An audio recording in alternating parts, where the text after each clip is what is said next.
आप लोगों का बहुत बहुत शुक्रिया कि आप लोग बहुत संयम के साथ हम लोगों की बातों को सुन रहे हैं. The whole discussion which I'll put forward, I'll try to deconstruct what actually the Union Budget 2016 is. अभी तक दोनों तरफ से लोगों ने बहुत ही भावुक, बहुत ही बढ़िया संतुलित भाषण दिए हैं, लेकिन हम लोग थोड़ा सा डिस्कस करते हैं कि एक्चुअली ये बजट है क्या.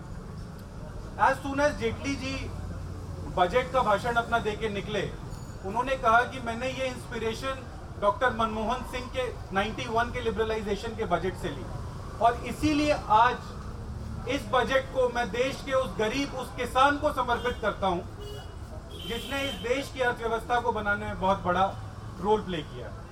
Actually the contradiction start from there only.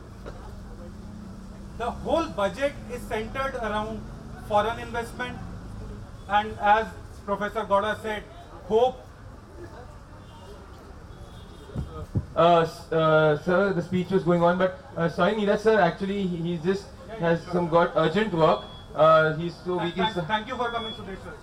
Ji, so 1 second, sir. You see, actually, I have to go to News X. I have a program at 8:55. It's on Ishrat. So I cannot avoid that. You know, it will take me at least 1 hour from here. Sir मैं उम्मीद करता हूँ next time आप youth media platform जन की बात को और टाइम देंगे सर. जरूर. जरूर. अच्छा, आपके बात का जवाब. आपकी बात का जवाब ये देखिए, अरविंद केजरीवाल को कुछ करना तो है नहीं. पैसा कोई और देगा, पैसा सिर्फ खर्चा करना है. जब पैसा बटोरना पड़े तब पता लगता है कितना टफ टास्क है. और देखिए, हमारी सरकार ने जो स्किल डेवलपमेंट की बात की है, ये एकदम मतलब ट्रांसफॉर्मेटिव चीज है. Thank you, और sir. अगर आपको स्टडी करना है तो गुजरात का मॉडल स्टडी करिए skill development. Thank you, sir. Thank you so much, sir. Sir, just before going, we have a small memento. We would request Sachin there. Sachin, if you can give the Sachin from DUSU, Delhi University Student Union, who's made it possible. The memento, ladies and gentlemen, can we have a big round of applause there for Swadesh, sir? Sir. Thank you so much, sir. Sir, we hope that you give us more time next time. Thank you so much, sir, for your time.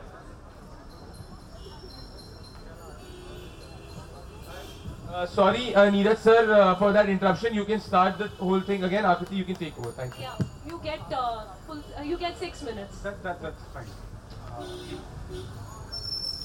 तो जो मैं बात कह रहा था कि actually जो contradiction है वो उसी बात से निकलती है जब देश के वित्त मंत्री कहते हैं कि हम लोग ये बजट उस गरीब किसान को समर्पित करते हैं.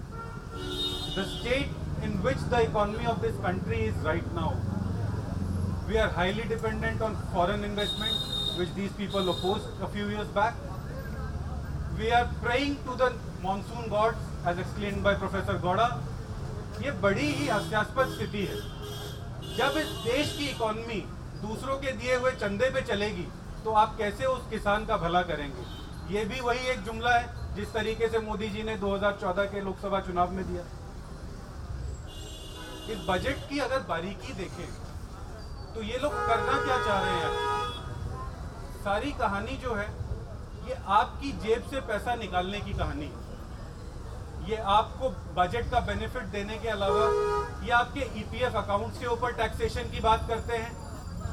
ये लोग रेलवे बजट के बारे में बात करते हैं तो वहां पे कोई इलेक्ट्रिफिकेशन, कोई मॉडर्नाइजेशन, कोई टेक्निक, किसी चीज के बारे में बात नहीं है. सिर्फ जुमलेबाजी और हवाबाजी.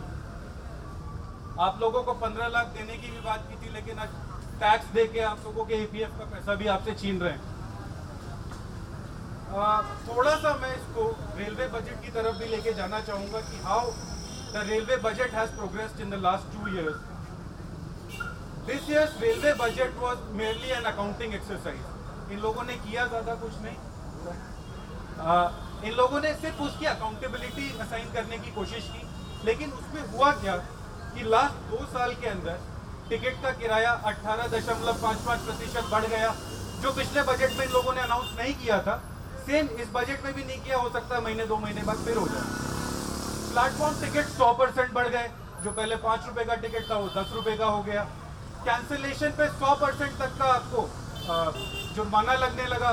बच्चे को जाना है, आज टिकट कैंसिल करानी है तो 100% आपके पैसे डूब गए. तो रेलवे बजट के अंदर भी इन लोगों ने जो भ्रम फैलाया, जो जुमलेबाजी की, उसको इन लोगों ने कंटिन्यू किया. कोई ऐसी स्कीम नहीं है जिसके अंडर इन्होंने बात की हो ये कैसे कश्मीर से कन्याकुमारी तक ट्रेन चलाएंगे. एक बुलेट ट्रेन पर इतना खर्चा करना चाहते हैं जिसकी एवज में आप लोग 4 ट्रेनें और चला सकते थे। तो कहाँ इस देश की रेलवे को ये लेके जाना चाह रहे हैं उसका कोई भरोसा नहीं। साथ ही साथ सुरेश प्रभु जी ने जो अकाउंटिंग एक्सरसाइज की, he made it clear that we have so much revenues this year, but actually the status was we are in a deficit of more than 50,000 crores in railways at this given point of time. तो sir जुमलेबाजी हवा हो गई। Coming to the general budget, how the general budget was presented to us. This BJP-led NDA government attempts to portray the economy of India as a very rosy and very glorified economy.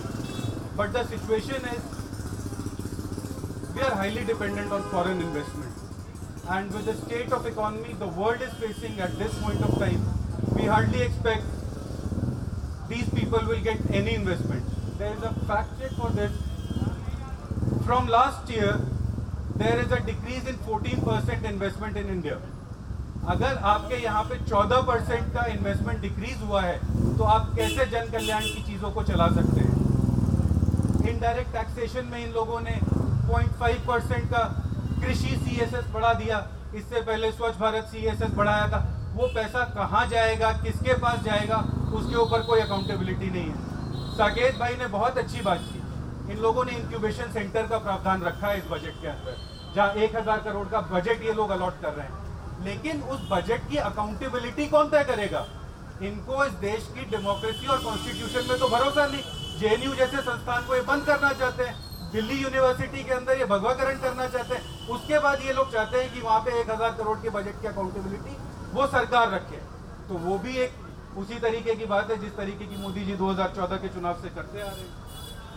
Education पर मैंने अपने rebuttal में बात कही थी कि पिछले साल इन लोगों ने 10% एजुकेशन बजट को कम किया, गलती को सुधारने की कोशिश की है, लेकिन साकेत भाई बहुत ही कम है। अभी भी 3% बजट बढ़ाया आप लोगों ने, 7% पीछे हैं आज से 2 साल पहले की सरकार के बजट को ले। स्मार्ट सिटीज के बारे में आप लोगों ने सबने सुना होगा। हम लोग सुन रहे थे आज यहाँ स्मार्ट सिटी होनी है, आज वहाँ स्मार्ट सिटी होनी है। अरुण जेटली जी के बजट में स्मार्ट सिटीज के बारे में कोई मेंशन नहीं है। श्योर। और साथ ही साथ मैं अपनी बात को बस खत्म करूंगा।